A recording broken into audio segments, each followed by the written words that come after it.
share our story, how we arrived where we are. So it's always a journey, it's never complete. So I think that's the narrative we want to share with you guys about, maybe our journey and where we are and where we're going. You might be able to relate to that.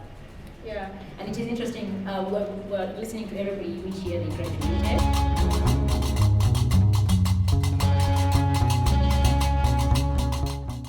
So I just defaulted to I say I love God with everything in me, but I can't do theology. So computer science for me was a default because I didn't have any other choice. And the curriculum was showing maths, more maths, programming, maths. I said I'll wing it when it comes to programming, but this maths thing I'll do. So I ended up doing computer science, and I ended up actually loving doing software engineering. I loved code, yeah. But somewhere in the middle of uni, I started asking myself a question.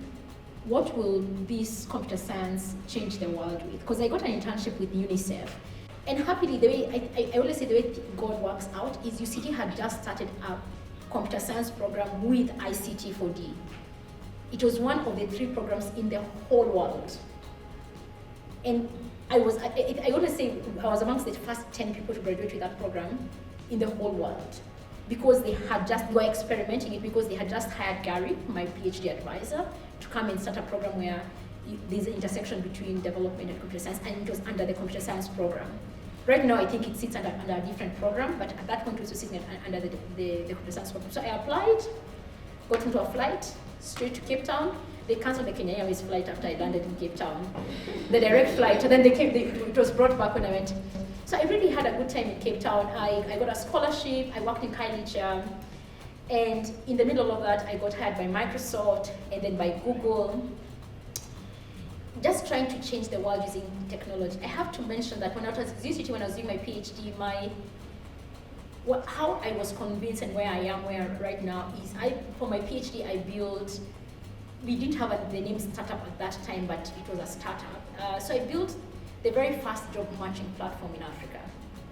We connected 1 million people to opportunities in Cape Town and got acquired. That is a long time ago. It is not a tech crunch.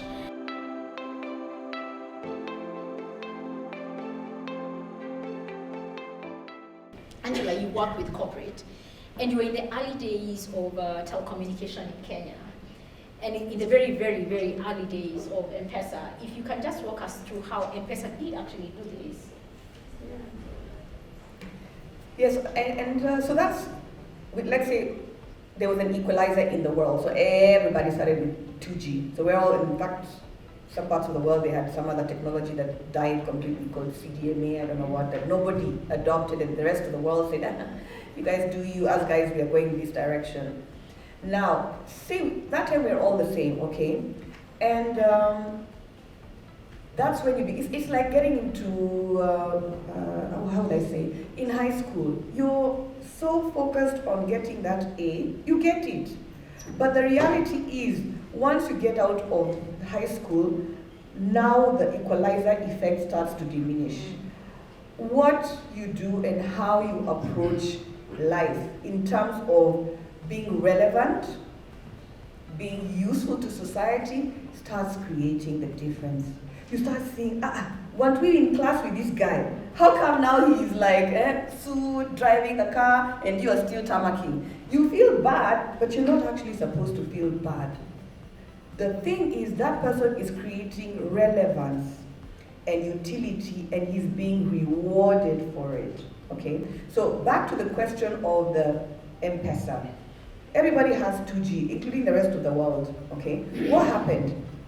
We just decided, you know what, we can't be sending money by bus. Okay, for those who are not born then, you cannot understand the pain of going to a Kamba bus with an envelope. They don't know Akamba.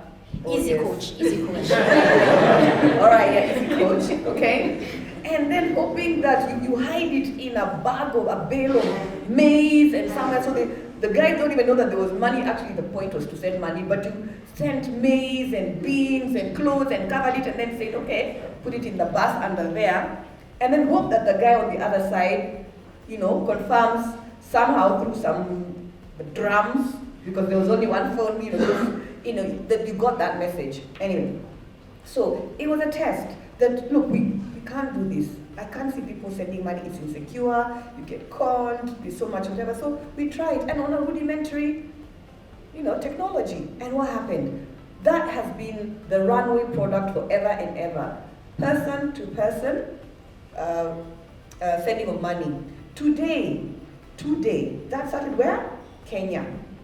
Today, Africa, 70%, 2/3 of the transaction volumes of electronic transfer are in Africa. So I think everybody cannot say they're waiting to be employed.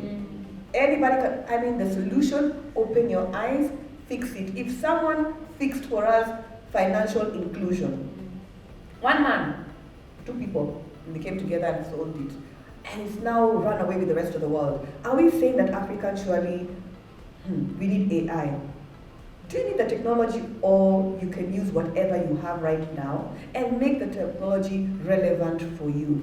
So it's being comfortable with being uncomfortable. It's being able to say, I am looking at the big mission of changing the world. And the work we've done so far has been phenomenal. No corporate, no organization will be able to give the kind of satisfaction I feel every day I wake up in a client somewhere has said, look at what your work has done, it's moved the needle. In a week's time, we're going to be launching a big strategy that we've done for one of the major organizations in the world. And when you look at it, you're thinking, oh my God, that sentence, that diagram was drawn by this person. And for me, the biggest satisfaction is what that does to my team. Yeah?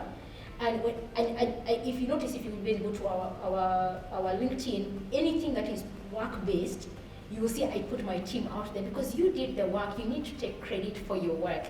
And for me, seeing young Africans getting credibility and showing that we can actually work together. In the interim, between now and next year, we want you to engage with the alumni chapter and work on some solutions to some of the situations you have here. Especially, our passion is to grow the brand UCT in Kenya, in Uganda, East Africa.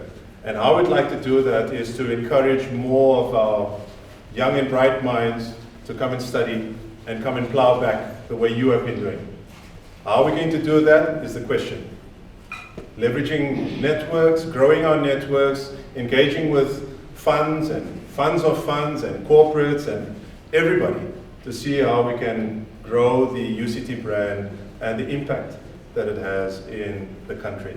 The goal also with this kind of event is to grow the alumni and actually get this going in different ways so that more and more, because as you can see, we have such a broad spectrum of guys who are just leaving uni to guys who have established businesses and everything. And for a lot of us, and I can say that for myself, mentoring people and being able to show them how to get their foot into Kenya and understand it a lot more is something I'd be very passionate to do, and I always do, and I'd love to do that more. So I think there's a few things I had up my sleeve, so to enable and develop this to be much stronger and just more long term, not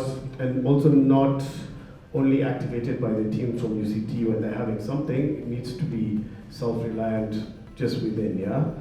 I think connecting with people who have been in UCT before, in the 90s and in the 2000s, and seeing what my life could be in a few years.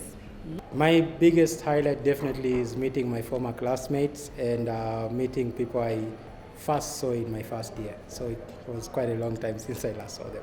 No, it was great. It was just really interesting to be around people who I don't know yet I know I have a connection with, because there's a shared experience there. There's something that we have done that has been a formative time of our lives, or for many of us were, and so it's a great way to be able to start off a kind of more deep conversation with somebody than you would normally have for meeting somebody for the first time.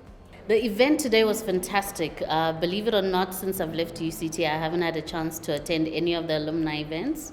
So it was really great having an opportunity to connect with fellow alumni. There were a couple of familiar faces and a lot of new faces. So it was great connecting with everybody and finding out what everybody's up to.